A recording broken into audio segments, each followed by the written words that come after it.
Hi everybody! Thank you for coming back to my channel. Today I'm so excited to share with you a conversation I had with my good friend Susan Bahlatzis.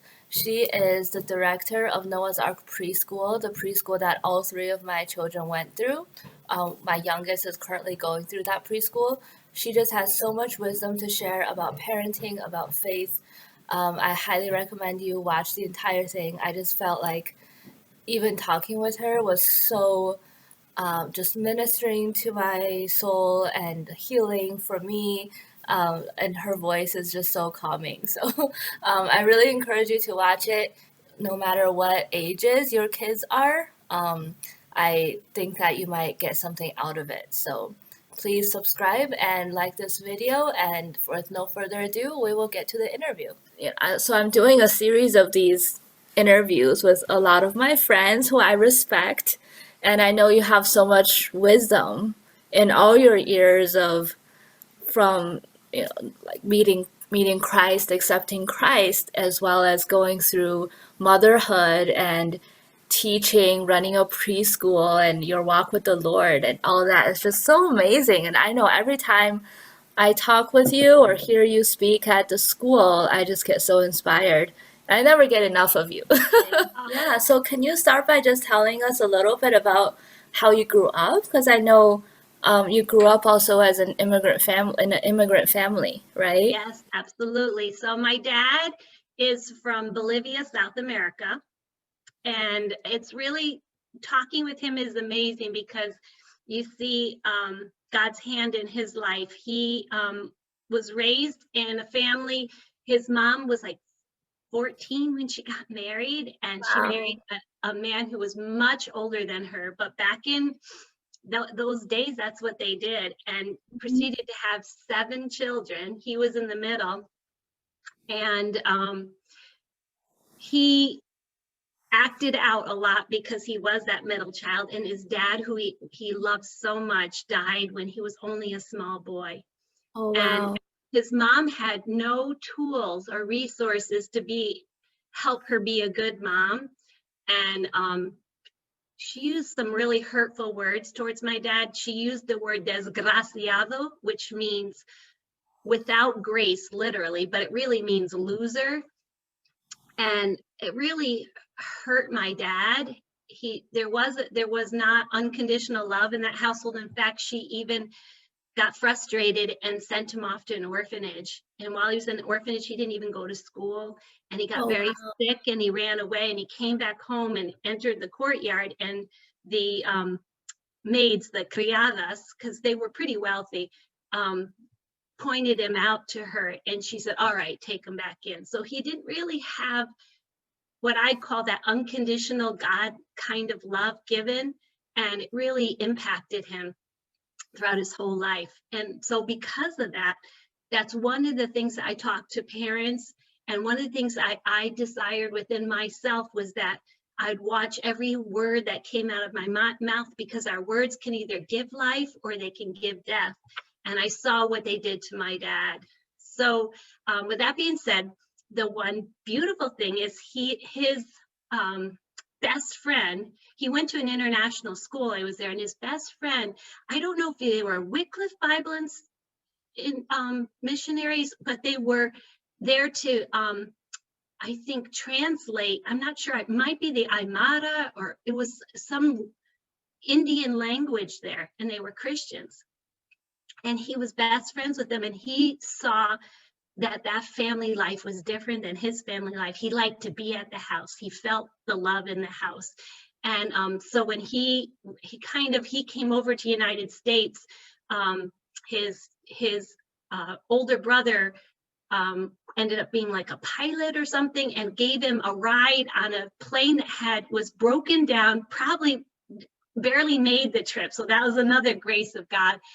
It landed in Texas, and in that international school also, he had made friends with an American family, and they had moved back, and they invited him to come and live with them and go to high school, the last year of high school, and that was in New Jersey. So he came with like under $100 in his pocket, and just God took care of him that's the beautiful thing, is that they were kind to him. And he got to go to school. He got to improve his English.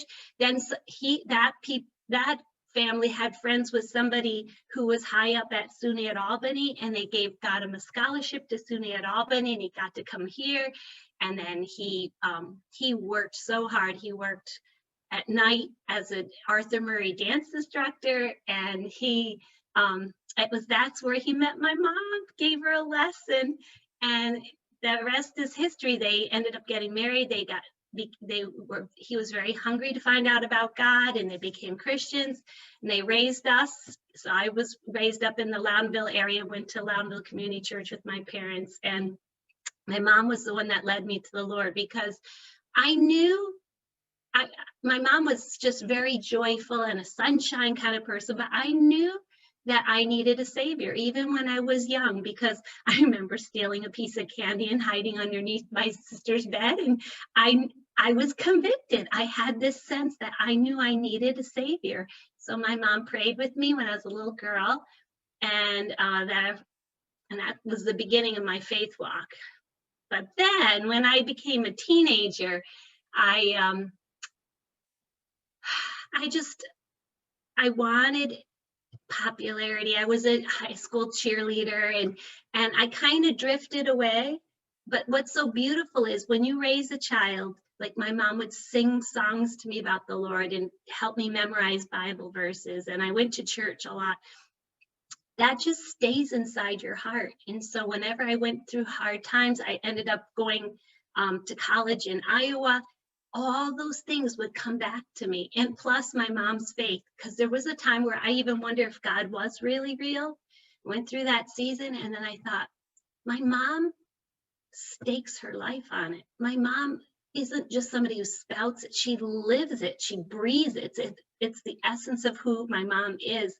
And I said, I have to discover this for myself. So it was at college that I kind of turned around, and I gave my heart back to God, and he just began to direct me from then on. And it was also at that point I did struggle a little bit in high school during that season. I was away with anorexia and bulimia, more actually than anorexia. And it was at that time that God healed me from that. And I had, my whole thinking, the way I thought, my value, my worth, who I was, changed from the outward exterior and how I looked and what I did to I have worth because God made me, because God loves me.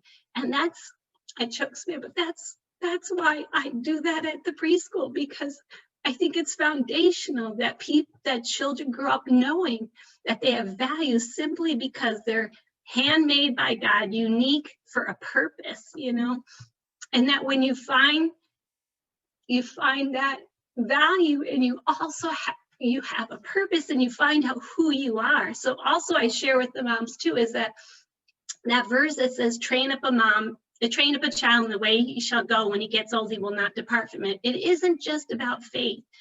I share with the parents that when it says train up a child in the way, there is that word, the way. The Hebrew word means like the way of a snake is to slither, the way of an eagle is to soar.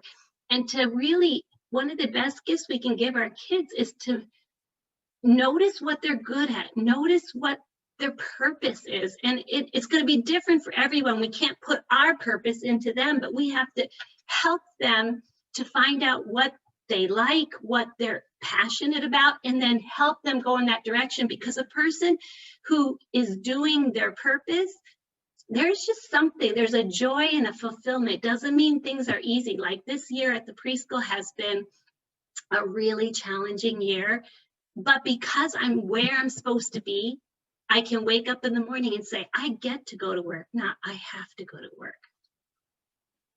Wow, that's such a amazing answer to a very quick question. I know, I can just go on. I love it. It's awesome.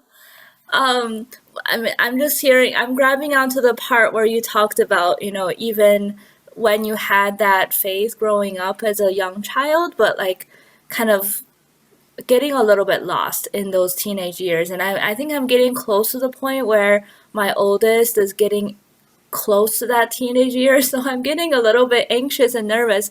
And I know that some of my friends who have kids in that age, between the 12 and the 18, about there, some of the kids are struggling. And I wonder, and I'm getting into that section, right? I wonder what advice you might have for parents who are dealing with teenagers who might be struggling. And I think some of them grew up with faith, but I think it's literally It scary is scary. because you don't want to, like you said, you don't want to push too No. hard. You want them to find their own way, but you also want to help them and guide them so that, I think it's such a scary time for me as a parent. I I totally know what you're talking about. And I have just a few things, and there are things that I did right with my own boys, and there are things that I can tell you out of my mistakes that now at 58, what looking back, what I would have done even more. And that is that communication lines remaining open. What I think I did right with my boys is that I let them have their friends at the house.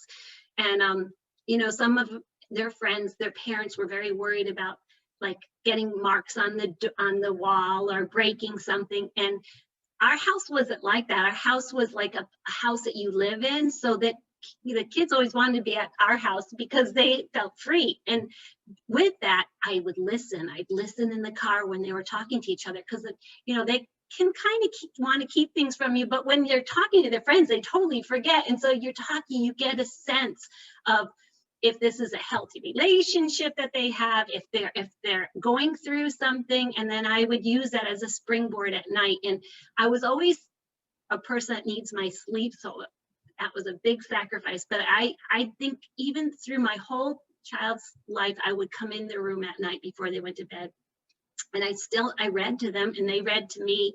And I remember when I know I did it because when David was in like 10th or 11th grade, he had to read that George Orwell's 1984 or something. And it was such a long book. He would read a chapter and I'd read a chapter, but it was then that they'd want to talk to me. They'd either want to talk to me then, or they'd want to talk to me if I was in the car because they couldn't escape. But I would look for every opportunity I could to talk to them. And so I did that right. What I wished I had done with one of my sons had a lot more intense emotions than the other one. And I wish I had done a little less Christianese. Christianese to me is when you say, all right, your child has a bad attitude, something, and you're like, well, the Lord wouldn't want you to have that attitude, just forgive, or something like that. A child, if they are trusting you with their emotions and the emotions are heated and maybe they're saying some words too that you don't like, but if you let them spew it out without trying to fix it first or moralize it or give advice, they're trusting you with their heart. You get a chance to really know what they're thinking, really pray, and they get a chance to name it, because they don't really know. They're all in their emotion. They don't really even know how they feel. But it's just like we would do to another friend, or how they say with husband and wives, don't fix it, just let me vent. If you let your child vent, and as a Christian, hold back. It doesn't mean that you don't give them advice. It means that you hold back and you let them get it out.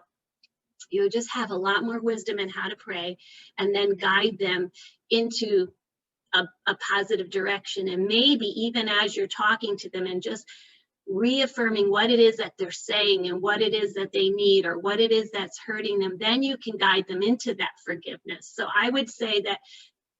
And also, that's a hard thing for us because we moms are busy. But if we shut them down and we don't hear it, or we just put that Band-Aid on it, well, that's a bad attitude, you just need to change it.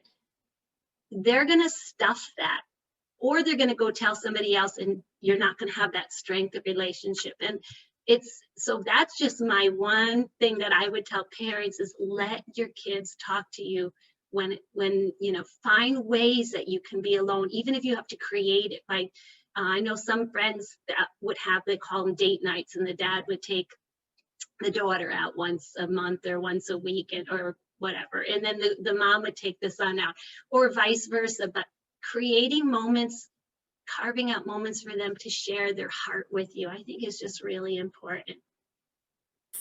Wow, that's great advice. And the second one I think is very convicting for me because I'm usually the one who's like, don't be a don't have a bad. I think there's a place where it's like really they're just having a bad attitude, not because they're necessarily, trying to be emotional. They're just saying that, and then learning to discern between what can they really control in terms of, because like we're really big on controlling your words and making sure we're using loving words and kind words, and separating that from, oh, this is a moment that they really need to vent, and this is a Right. moment that I just need to listen and not Right. worry about the That's rules. the wisdom, because you have to have boundaries. You have to have respect in your home, and you can't let your children just disrespect you.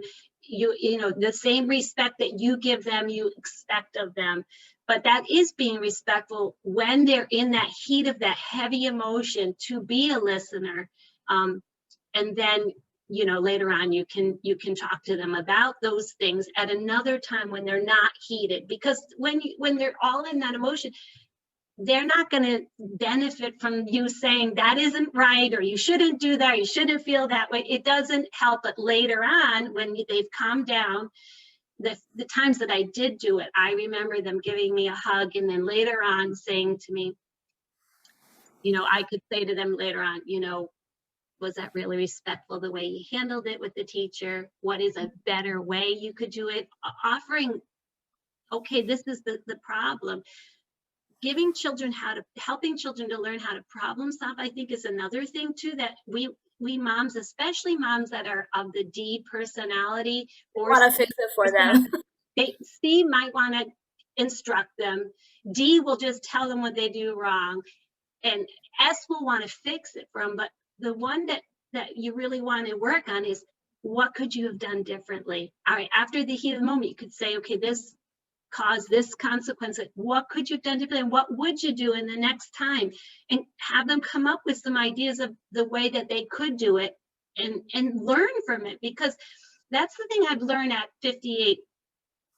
Mistakes are really the springboard for you to learn how to do it differently, how to do it better. And I was just telling my husband last night, I don't want to get dementia like my mom's. I'm doing a lot of these games on my phone, the word games, everything. And there was one that was so hard and I wanted to give up. I worked on it for like an hour and I put the phone down. I was like, but there's this resolve that came in. Now, years ago, I would have just given up. But there's a resolve that comes inside me about there's always an answer. There's always a solution, and not to be so afraid that you shut down, but to go around it. And even if you have to set it aside, but pull it back, and teaching your children there is a solution. I mean, we have to pray about it. We have to ask God, but we don't just give up. We find new ways to go around it. And sometimes in that solution, we have a life learning lesson that's worth the mistake that you made, because you gain that life learned lesson that you can springboard off and grow in maturity, and so it teaches you not to be so afraid to make a mistake. Children that are so afraid to make a mistake will either never take risks, or they'll be very defensive, and they'll constantly tell, well, I did this or because of that, and they'll make excuses because they're trying to protect themselves, and inside they're insecure. But a child that's not afraid to make a mistake can learn so much in life. Yeah, I absolutely agree with that. I mean, I used to be an engineer, and when I was told, to do these problems like different ways, and just from a science perspective, like I will always be told, don't be a mistake, don't be afraid to make a mistake. And that's really where innovation comes from. Like if you think of any inventor that invents something new, like they probably failed thousands of times before they came up with that light bulb or whatever. Right. So I can definitely relate to that. Um, and I also thought about, what you talked about, like learning from difficulties. And during this pandemic, we've had to be forced to change our ways in many different, ways that we relate to our children, how we do school. Like we've been doing virtual school pretty much since September. Um, Having my husband work from home and not having them be too loud, all of these things, and not having these resources like the libraries and the museums open. So we had to be very creative. And I just curious too, what your thoughts are, like if you have ideas or suggestions for parents who might be struggling in the pandemic and helping the kids come up with, I feel like I'm already at the end of where my ideas are. It's like, okay, we've done the outside stuff, we've done the scavenger hunts, we've done, all these things. Do you have some words of advice or words of wisdom? I mean, I hope that this will be ending soon for all of us' sake. But do you have thoughts on, when we feel like we're at the end of that rope of like, really, this is really difficult. Like, how do we navigate or, think I of. don't have probably as many as I'd like because that's not my scenario right now. I don't have children at home and working with Sure. it, but I can say that at the preschool, we had to change the way we did parties. We had to change the way we did projects. And at every turn that something was stopped, one of the things that did really help was we as teachers and staff, we would talk about it and we'd help each other. And so I do think there are no lone rangers as moms. Like this vehicle you're using right now for Zoom. I mean, sometimes we just get lazy and we don't even think that we could do this. We could get on the Zoom with another mom and just say, what worked for you? And share ideas. I mean, because that's so important. And it also is important to not to disconnect. We don't even know how emotionally fragile it makes us until we are halfway in it. You know what I mean? And so I've been forcing myself to connect every day. And, the parents are out in the cars. So the teachers are really missing connecting with the parents. They're finding other ways through, they're emailing more and texting more and calling more because you have to maintain that for healthiness. But I also would say just practically, Pinterest is like still my best friend when I'm not too tired. I mean, I just went on this morning just for fun because I have a day off and I actually have some time. And I just love boxes. I know that sounds corny, but there was this picture of a mom who took a whole bunch of refrigerated boxes and taped them together. And she made all these trailways for the kids to go in. So it was like 5 boxes all. I thought that was awesome. Like, and then for a elementary school age, you could make it into a sub and have them use some of the materials inside, and that causes that solution-oriented thinking. I also love the one where they took Christmas tree lights and poked it through the hole on top of it so that it lit up and then plugged it in. So it was like a lighted box where they could go to get away from all the other kids. And then they took boxes and they made them into ramps for little matchbox cars, and they drew with magic marker the lines. I mean, it's just like there's a lot you can do with that.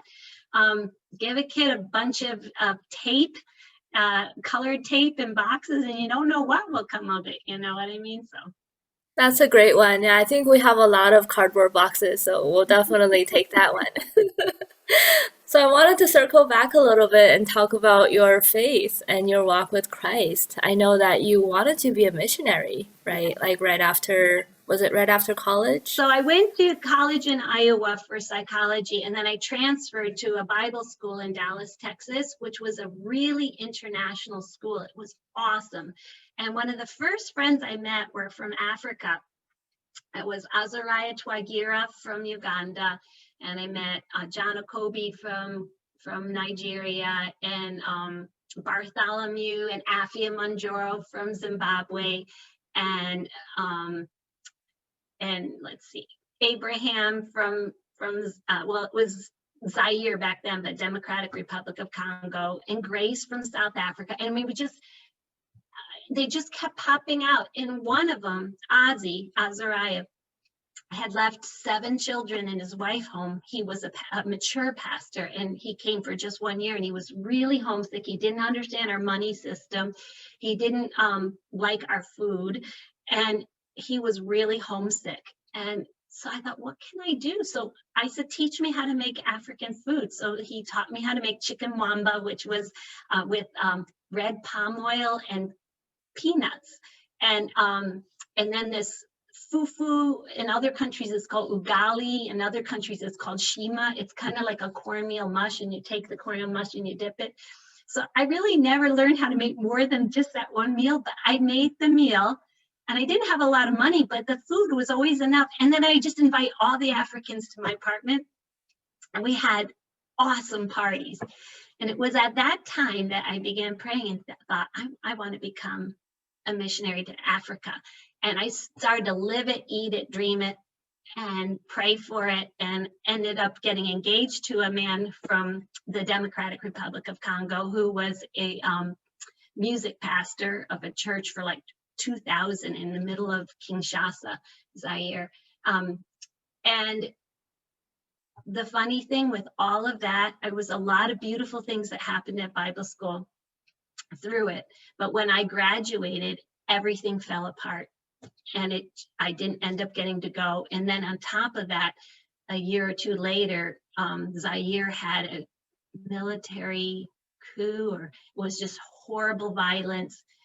Many people in that church were killed. The pastor that I was going to marry ended up becoming a refugee in South Africa. So, I mean, it was a good thing in the end that I didn't go, but, and God protected me. But I, in the beginning, felt like I failed. I thought, I must not have prayed enough. I must have not had enough faith.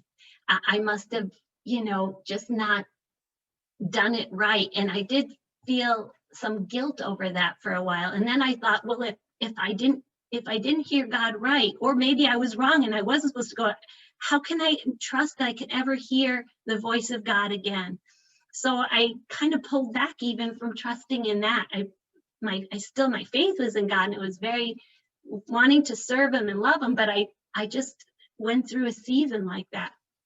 Well, down the road, I met my husband and got married and had a wonderful church that we ministered a lot, and I ended up doing a lot of mime. I went to Mexico twice with a group of people, and we did a lot of missionary work by bringing food and clothing to areas. I went with my husband to Haiti. We took 10 teenagers to Haiti. That was an amazing experience. But I did never end up getting to Africa. But the point I want to make is, down the road, as I got older, I began to realize that God really protected me for some other things too. So when the pastor that left, I was there for 2 years, the pastor that left after the first year, the second year I got asked to marry. Some people wanted to marry me about like 4 or 5 times with different people, but I was like, no, I'm going to go to Africa, so I can't. And so I spent more time praying and more time investing in my studies than if I didn't think I was going to get married and go to Africa. So I think that I got the most out of Bible school because it set me on that pattern. Plus, it saved me for Billy, because I don't know, Billy is my best friend. This is my husband, by the way, of 35 years. And I love him and like him more now than when I married him. And we are a good fit for each other. We have a lot of opposites. He tends to be more cautious. I tend to be more impulsive. And I tend to be more outgoing. He's more easygoing. And we balance each other out beautifully. And years later, this is really funny story too, that man that I was supposed to marry, he ended up emigrating to Canada, and he actually called and asked if he could come. Now, not all husbands would let a past boyfriend come to their house. My husband is just so amazing, and he said, sure. So he actually came for a weekend. He got to meet my sons. They were teenagers, I think, by then, and my husband, and we got to pray together. And he said to my husband, he said, the Lord, she was meant for you, and the Lord loves you, and you two are a perfect fit for each other. So it was a really full circle kind of thing. And so that's another thing that I tell people. Sometimes when God says no or doesn't answer a prayer, we think that he doesn't answer a prayer, but he has a purpose that sometimes is higher that you can't see. You can't see for years, but he always has, my belief is he always has our growth and our best at hand. He really can't, he loves us and he knows what's best for us. It's just like that child on the floor freaking out because we don't give them candy and they are so mad and they think we don't love them. But we know as parents that that wouldn't be good for their teeth. It wouldn't be good for their growth. And we hold it back, you know, so and in his timing, he gives all. So then I want to finish with this. So you know Mrs. Litwin, right? She is a teacher at my school for about 15 years. Well, her two children came to my school, and first her daughter, then her son. And back then I shared with her, I don't know, we were in a conversation. I shared how I was going to be a missionary and I didn't. And I was like, who knows why or whatever. This was earlier before I came full circle. And she wrote this long letter to me and said, Susan, your ministry is this school. She said, what you've taught me and how you've blessed my children and others. She said, this is where you're meant to be. And that's when it comes back full circle to about helping your children find their passion, helping your children find their gifting. The Noah's Ark Preschool fits me and fulfills me because it gives me a chance to connect with people, which is my heart. I'm a connector. I'm an encourager. It gives me a chance to encourage. It's definitely not boring. There's so many facets to it. I love being with children and I love numbers and making them work right. So it works for the budget. It afforded me time in the summer to go on mission trips because I don't work. I only work part-time in the summer. I mean, I can go on and on and on why this job was a good fit for me. But then the final thing is it gives me a chance to share with children that God loves them, he made them, and he wants them to love one another. Wow, that's amazing. And I think I struggle with this sometimes too because, you think, oh, I heard God, maybe this is what I should do. And then even if like in your case, like it's to be a missionary, it's not to say, go make $1 million on this, go be a doctor or something, but you think that it's God's will because you're gonna be a missionary, but then it must be very difficult to then say, okay, that's not what that's not what I should do, and do something totally different. And I think for me personally, sometimes it's difficult to discern, between is this really what I want or is this what God wants for me? Yeah. Um, And the thing is that I learned I mean, a lot of my friends at Bible school went off and did wonderful, great things all over the world. But I realized that who we are is our gift to the world, and who we are has a deeper ripple effect than sometimes what we do. And so I just wanted to share that with everybody because sometimes we think we have to have this super important job. Like I have a little bitty school, 75 families. It could seem like nothing in the world scheme, but it is something because it has ripple effects. And in fact, one of our children ended up becoming a teacher for a season at our school. And you see that ripple effect, but you also see the ripple effect I have now. Since I've been 23 years, I have some children now that I had in my preschool are married and they are doing wonderful things out there in the world. And you can see it, and you can, and there's this one family too, several families who came to our school. One had 7 children. I'm thinking of, they didn't even go to church and they found out about God and they began to go to the M&Ms and then they began to go to church. And now her children are pretty much grown up and having children and they all have faith. It's this huge family. I'll share the Bellingers. And I look back now and see how when she came to the preschool, she just, was forming what she believed in God. And I can see that with so many other families. So the beautiful thing about the preschool is it isn't just me too. I have one awesome teachers who all have faith in God and love and passion.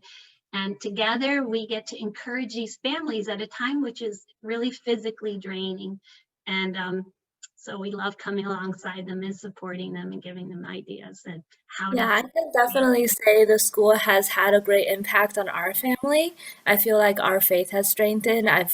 From everything I've learned from you and the teachers, I've become a stronger parent.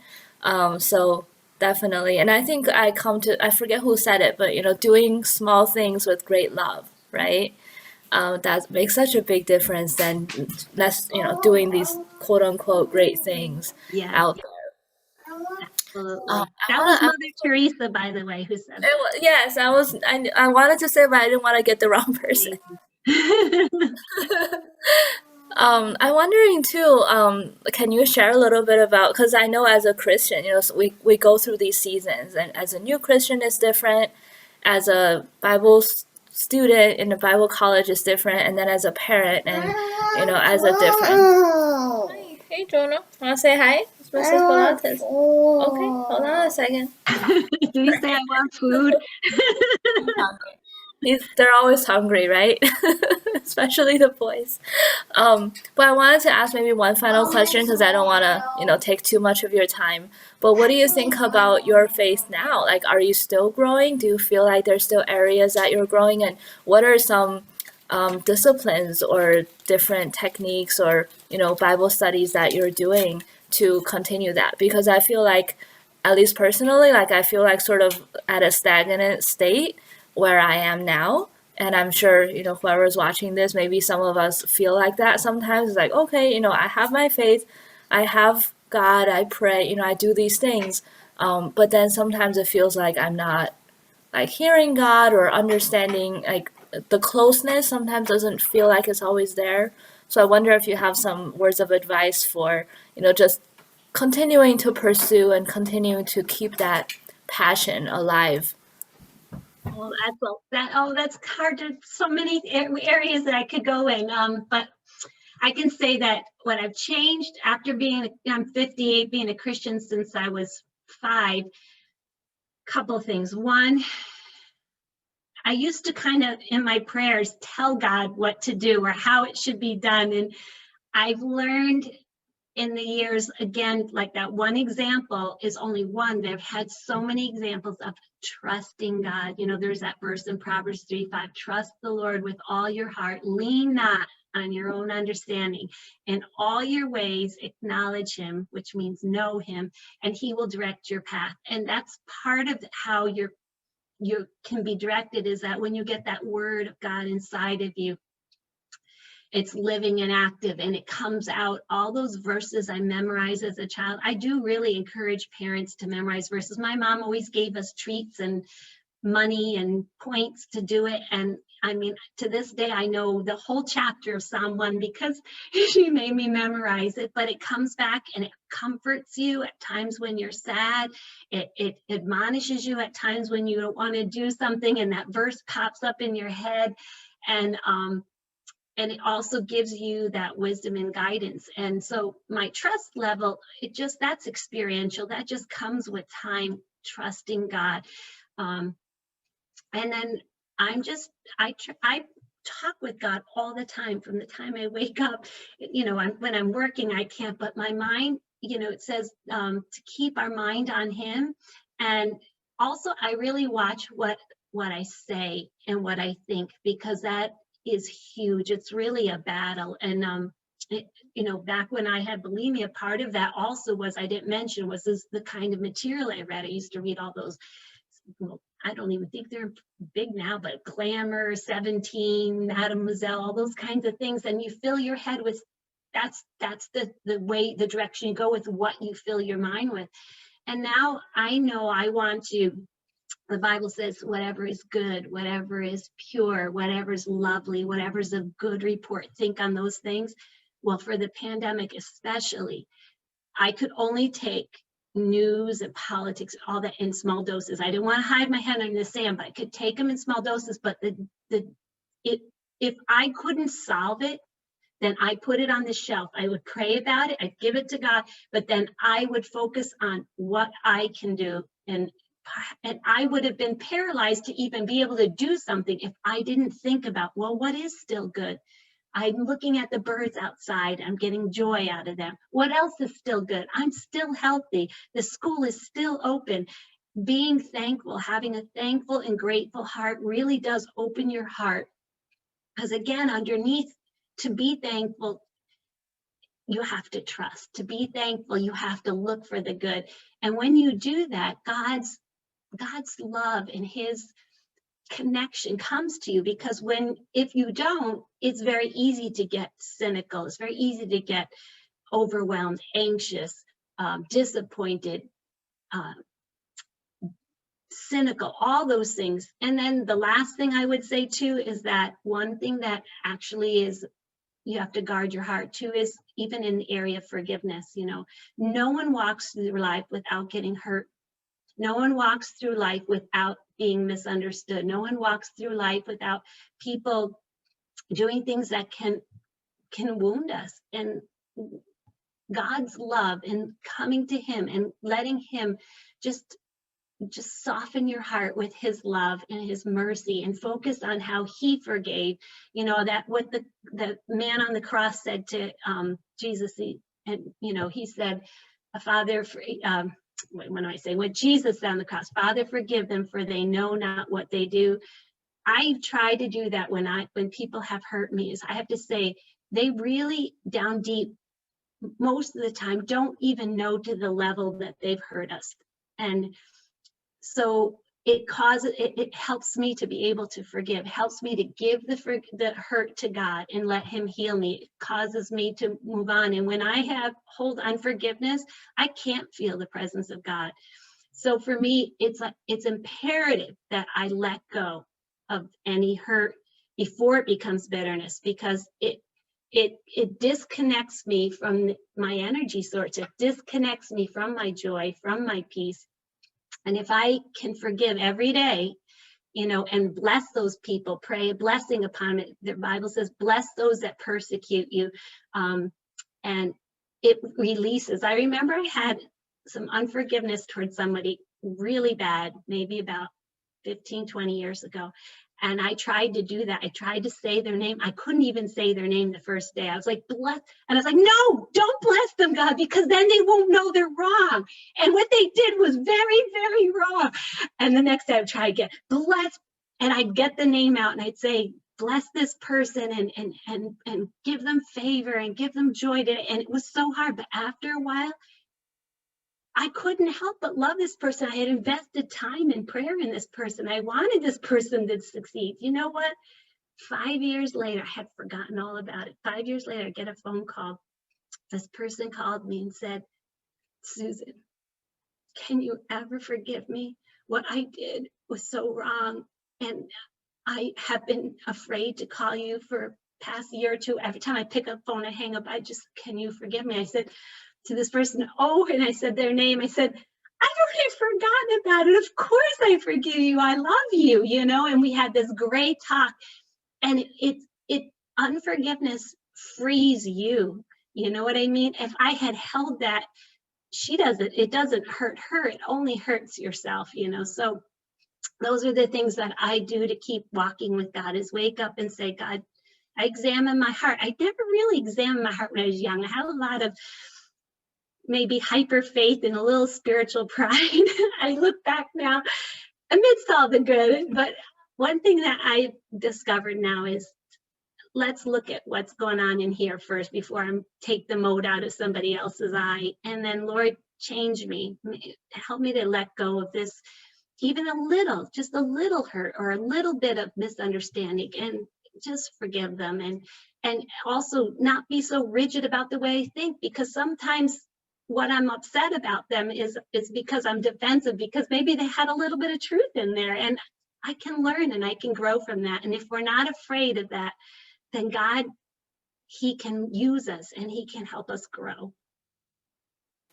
Wow, such great reminders. Yeah, that's so good. I think the forgiveness part is so difficult for so many of us because, as you said, we all have hurts, and forgiveness really takes that discipline. It's not just, I really like your example where you actually have to say it out loud. I think sometimes it's like, oh, I forgave them, like in my heart, but to literally actually say it out loud, I think is a great practice.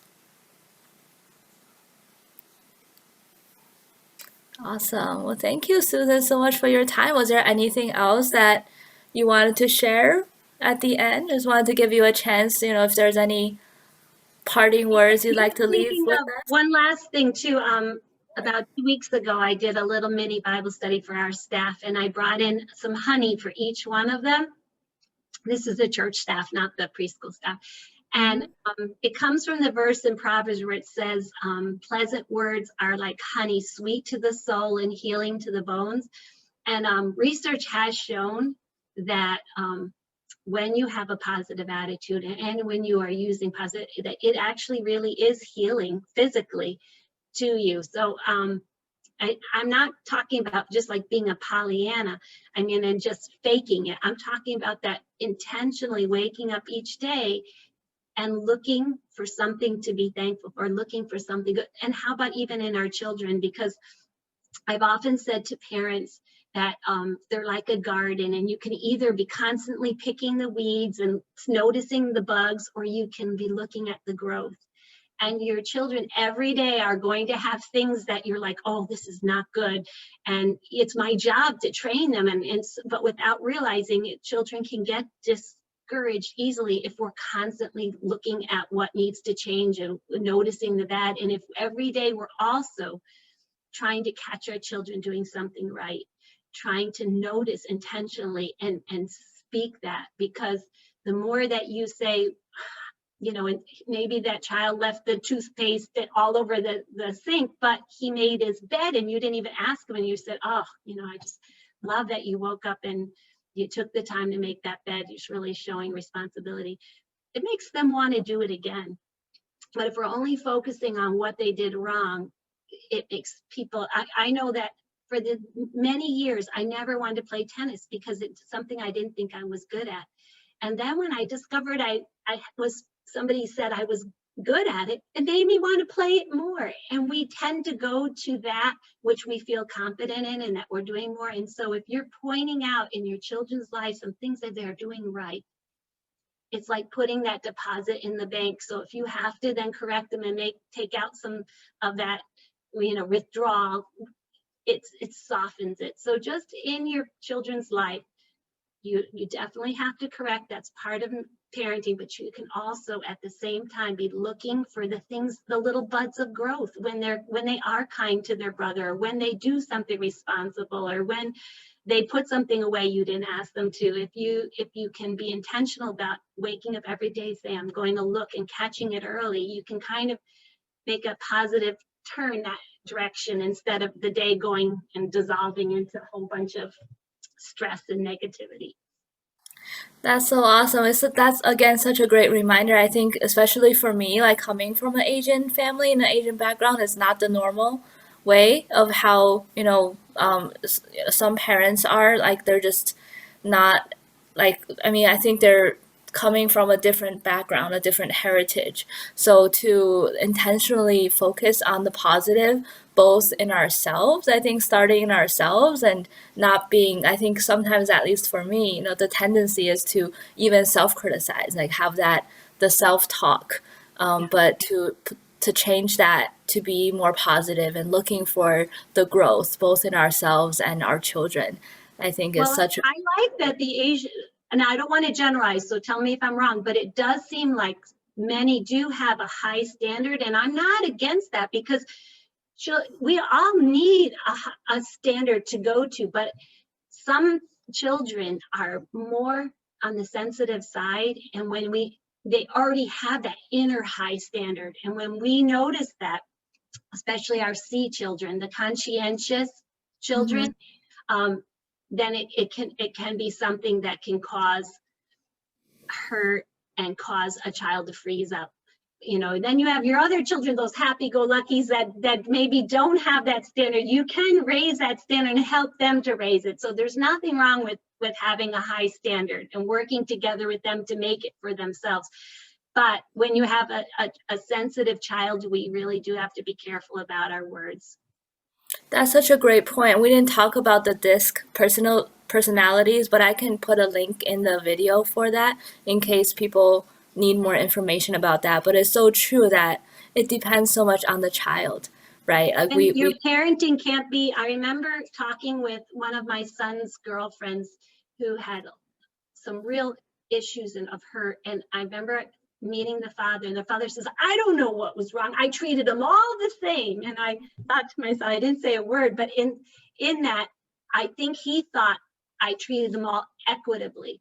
But what Mhm. he did, he went beyond that. He treated them all the same. And he proceeded to tell me how he did. And he had kind of a very strong personality. He was an engineer actually for GE. But the thing is that one of the others, he said, she always gave it right back. She was, she was as strong as I was. But the other one, she just would run away. Well, because the other one had that sensitive, tender,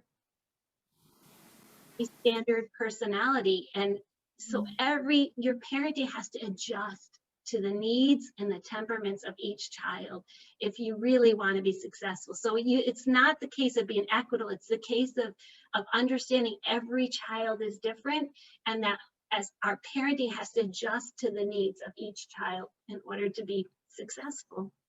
That's what makes parenting so interesting, but also difficult, right? So that's I think of it as an art, right? There's no perfect parent, like you always tell me. There's no perfect mom. We just try our best and adjust whenever is needed.